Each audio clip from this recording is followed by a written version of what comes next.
Sabe aquela sensação de falta de ar? Aquele momento que parece que, sei lá, o ar não vem, não é suficiente. Parece um sintoma simples, né? Mas a história que ele conta sobre o que está acontecendo dentro do nosso corpo é de uma complexidade incrível. Bem-vindos! Hoje a gente vai mergulhar no material de uma aula médica que a gente recebeu e vamos agir meio como detetives. A nossa missão aqui é desvendar os diferentes tipos de dispneia, a famosa falta de ar, e, mais importante, aprender a fazer as perguntas certas, sabe? Para decifrar o que o corpo está tentando dizer. Exatamente. E olha, essa investigação não é só para médico, não. Para qualquer pessoa saber descrever o que está sentindo com mais precisão é uma ferramenta muito poderosa.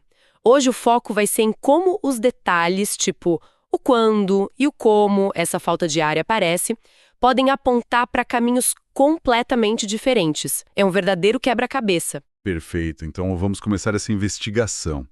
Acho que a primeira pergunta que um bom detetive faria é sobre o tempo, né?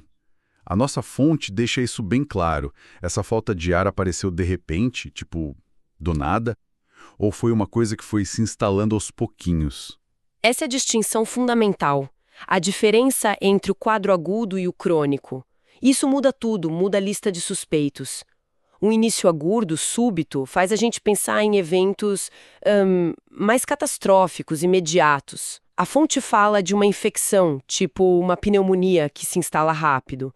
Mas o exemplo mais dramático, sem dúvida, é a embolia pulmonar. Certo, embolia pulmonar. A imagem que vem é de um bloqueio súbito no pulmão. Mas o que eu acho incrível no material que a gente está analisando é que a origem disso tudo, a cena do crime inicial, pode estar bem longe do peito. É bem por aí. E aí que a coisa fica interessante.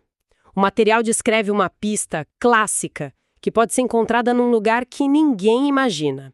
A panturrilha. É o chamado sinal de Romans, que é uma dor na panturrilha quando a gente dobra o pé para cima. Isso pode indicar uma trombose venosa profunda, a TVP, que é basicamente a formação de um coágulo, um trombo numa veia da perna. Peraí, mas um coágulo na perna, isso não parece um problema mais localizado? O que acontece no corpo para isso virar uma ameaça para os pulmões? Ótima pergunta. O problema é que esse coágulo ele não fica parado, sabe? Um pedaço dele pode se soltar, e aí ele vira um êmbolo, um projétil na corrente sanguínea. Esse êmbolo viaja com sangue, sobe pela veia cava, passa direto pelo coração, pelo lado direito, e é bombeado direto para as artérias do pulmão. E como as artérias lá vão ficando mais finas, uma hora ele entope. Ele bloqueia o fluxo de sangue. Caramba! Então a arma do crime se forma na perna, mas o tiro fatal é no pulmão? Precisamente. E o resultado, como a fonte descreve, é um quadro assim, desesperador. O paciente sente uma falta de ar súbita, terrível, começa a respirar muito rápido, curtinho. É um esforço enorme que não resolve nada. O oxímetro, o aparelhinho de dedo, vai mostrar a saturação de oxigênio caindo. É a tal da hipóxia. A pessoa luta para respirar, mas o oxigênio simplesmente não chega no sangue, porque a circulação ali foi interrompida. Nossa, isso muda tudo. A falta de ar, nesse caso, não é um problema do pulmão em si, mas da circulação dentro do pulmão. E o oposto desse drama todo seria o início crônico. Exato. Quando o paciente fala que a falta de ar vem piorando aos poucos, sabe? 6 meses atrás eu subia 2 lances de escada, agora mal consigo um. Aí os suspeitos são outros. A gente pensa em doenças de longo prazo. O material destaca principalmente a DPOC, a doença pulmonar obstrutiva crônica, que está muito ligada ao cigarro, e as doenças intersticiais, como a fibrose pulmonar. Na fibrose, o pulmão vai ficando duro, como se fosse uma cicatriz. Então, nesses casos, o corpo vai perdendo a função aos pouquinhos. Não é um evento, é um processo. É um processo. E o desafio é que a piora é tão lenta que a pessoa vai se adaptando. Ela, sem perceber, começa a evitar as atividades que dão cansaço. E só nota que o problema é grave quando a vida dela já está muito limitada. É uma história de perda, sabe? Não um susto. Essa ideia de progressão me leva a outro ponto. Não é só o tempo, mas como o nosso próprio corpo, nas posições do dia a dia, pode mudar o sintoma. A fonte tem um exemplo ótimo, quase uma piada sobre isso. do paciente que troca a cama pela poltrona. É a tal da ortopneia. A fonte descreve isso de um jeito genial. É a história do paciente que fala: doutor, eu economizei a vida inteira para comprar a cama dos meus sonhos e agora eu sou obrigado a dormir na minha poltrona. A pessoa simplesmente não consegue respirar deitada. E por trás dessa história tem um mecanismo fisiológico fascinante. A ortopneia é um sinal clássico de insuficiência cardíaca. Pensa num coração que já está fraco, que não bombeia o sangue direito. Quando a pessoa deita, o sangue que estava acumulado nas pernas e no abdômen pela gravidade, ele volta com tudo para o peito. Esse coração fraco não dá conta desse volume extra. Então o sangue meio que represa para trás, nos vasos do pulmão, e a pressão lá dentro aumenta. E essa pressão empurra o líquido para fora dos vasos e para dentro do pulmão, é isso? Como se o pulmão ficasse encharcado? Exatamente esse o termo, cria um edema pulmonar. E aí vem a mágica. Quando a pessoa senta, a gravidade ajuda. Ela puxa uma parte desse líquido para as bases do pulmão. Isso libera a parte de cima para conseguir fazer a troca de gases melhor. O alívio é quase que imediato. A mudança de posição vira um tratamento e essa observação simples já aponta direto para o coração como culpado. Mas isso não poderia ser confundido com o problema do pulmão mesmo? Alguém com asma, com DPOC, também não sente alívio sentado? Como que a fonte ajuda a gente a diferenciar? Essa é a pergunta de ouro. A diferenciação vem de outras pistas.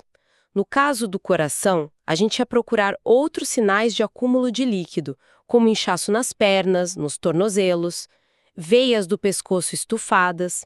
Já o paciente com asma ia ter uma história de chiado no peito, de crises. A beleza do diagnóstico é juntar as peças, sabe? Formar o quadro completo. Faz todo sentido. O contexto é tudo.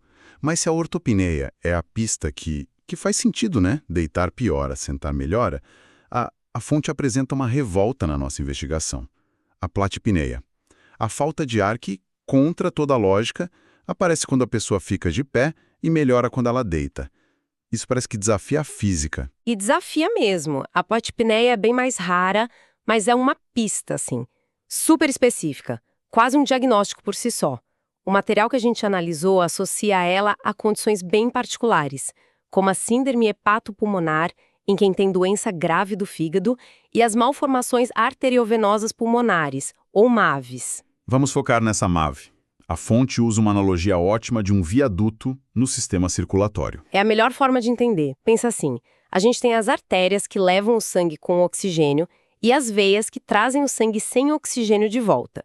No meio do caminho, lá no pulmão, tem uma rede gigante super fininha de capilares. É ali que o oxigênio entra no sangue. Uma MAV é uma conexão direta, um atalho entre uma artéria e uma veia, que pula, que ignora completamente essa rede de capilares. Então o sangue passa por esse atalho e volta para a circulação sem nunca ter sido oxigenado. Exato. Uma parte do sangue simplesmente não participa da respiração. Agora, o detalhe-chave. Essas MAVs são mais comuns nas bases dos pulmões. Quando a pessoa está deitada, o sangue se distribui mais por igual no pulmão todo. Mas quando ela fica de pé, a gravidade joga muito mais sangue para baixo, para as bases, justamente onde estão esses atalhos. Entendi. Então, ao ficar de pé, mais sangue é desviado. A porcentagem de sangue sem oxigênio no corpo aumenta de repente. E a pessoa sente falta de ar. Perfeito. É um mecanismo puramente da gravidade. E isso nos dá um teste diagnóstico muito simples e elegante.